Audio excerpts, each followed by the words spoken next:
Today is Monday, March 28th.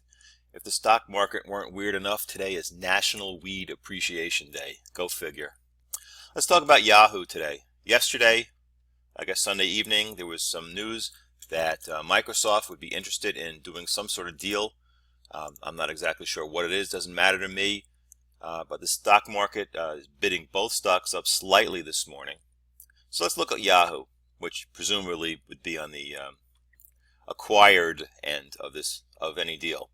Anyway, we can see a downtrend line from beginning of the year broken to the upside. We can see a double bottom type of pattern. It's not perfect, but it doesn't really matter. Now bumping up against resistance from the peak in the middle of the pattern. Let's just take a look at the daily close just to show why I drew the line where I did. And you can see right in there, two high closes right in there, making this a pretty nice resistance level just above current prices. Putting it back to bar, we can see the red line, the 50-day average, clearly broken to the upside. The teal line, 200-day average, broken to the upside, although not convincing, but still a break.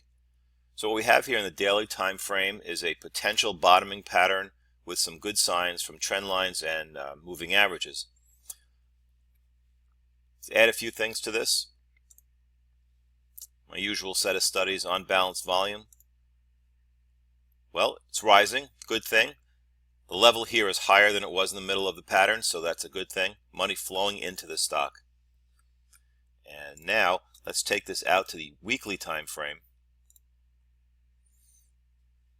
Clearly a stock that has had a nice move, but also had problems in there in the beginning of the bull market, and now big problems 2015, 2016.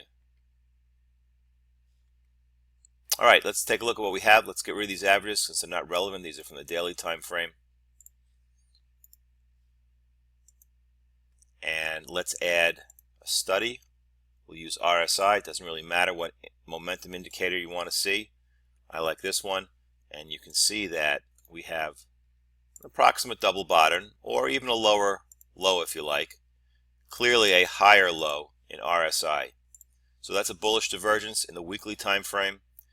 And this is probably going to be a little controversial, but we'll stick a Fibonacci retracement from the beginning of the market's bull, 2009, drag it up to the peak here, early 2015, or was that late 2014. And you can see that it's pretty close to a nice 61.8 retracement.